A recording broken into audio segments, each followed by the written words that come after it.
Hey guys, welcome back to Contest Prep University. Joe Klemczewski with Adam Atkinson, episode 3 in our series, How to Win Bikini. We're going to talk about actual contest prep. Go figure, Contest Prep University. But having discussed some of the division criteria changes, some of the evolutions there, then discussing training a little bit, let's just say now you're ready to flow into prep. This, at the time of the recording, is the end of a contest season. So I already have a lot of client inquiries coming up for 2023. Some of them are early. So, April shows May. Here it is November. And I'm saying, okay, like it's time to go. We're just kind of wrapping up this season. It's already time to put the pedal down for people moving in. So I always have to start with the fact that having an overall trajectory, an arc of progress, the full picture in mind is important.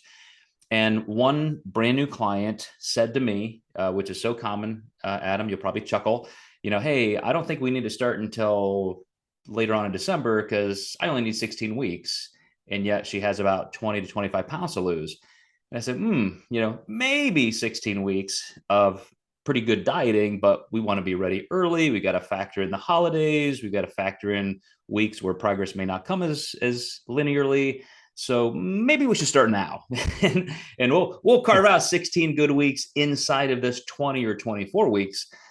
So my first principle in contest prep is you got to be ready early because that's your only shot of being ready on time. And if you are lucky enough to be ready early, that's even not early. That's on time. That's given us a chance to go through some food increases and get you fuller and more resilient to carb increases without spillover, all that good stuff. So over to you, Adam. What do you think about the whole big picture of contest prep approach for a bikini competitor?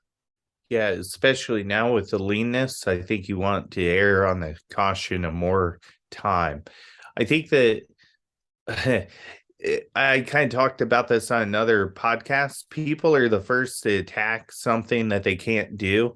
So when people hear my client's contest prep was 24 or maybe even 30 weeks, depending on how in shape they were, you'll have these outliers that just seem like experts that pop out and say that's too long of a prep. And I'll usually go to their page and I'm like, you looked like you prepped about 8 weeks. So you didn't prep long enough. Or people just get really intimidated by the fact that someone's doing something that they couldn't commit to, even if they have competed before. So the rules of a 12 or 16, and I still get inquiries that are like, I want the 16-week prep. And I usually have those same conversations as you do, where maybe it is 16 weeks of actual hard prep, but it's 20 of us working together, 24, so we can manicure a reverse into the show, factor in some diet breaks along the way. If it's our first time working together too, that makes it kind of difficult. And if the person's just a first timer, they're going to need more time. So true. Those last 2 points are absolutely critical. And I would say, even after 25 plus years of coaching, if I make a mistake, it's still the same mistake and I hate it. And that is if I'm working with a client I haven't worked with before and I've kind of trusted their perception of calorie need and metabolism, we get rolling and progress isn't that fast. It's not great. I'm like, oh, let's give it time. Let's see. And you don't want to go too low too quickly. Pretty soon we've lost a month or 6 weeks or 8 weeks and we just haven't really moved the needle that much. And I know in my own prep, I was always the opposite. It's like I couldn't wait. Okay, it's 20 weeks out, it's 24. Like, go, it's go time. I would want to go like redlining fifth gear on day one just to make sure I had a shot of being ready on time. And that kind of aggression is sometimes tougher to do with clients.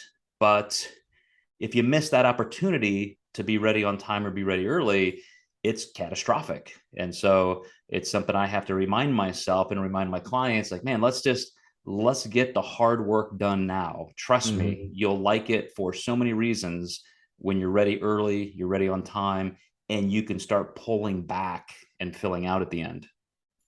Yeah, I think that a lot of coaches struggle with being nice in those conversations. And at the end of the day, it's not really being nice to, kind of lie to somebody to please them because they're asking for your advice. And, it's okay to have uh, a slight bit of conflict with coach client relationship, and maybe coming to a medium. Maybe you agree on 18 weeks, but you're like, if we're choosing 18, I'm going to be really hard on you on those first 2 weeks of prep to make sure we get the ball rolling right away. Look at us. We're just being asshole coaches for this episode. That's the bottom line. We're going to slave drivers. Just make sure you get ready. But it is important and a really good overall principle for prep. But a good contest prep has to lead into a good peak week. And that's what we're going to talk about in episode 4. So stick with us, guys. Look for that one. We'll see you next time in Contest Prep University.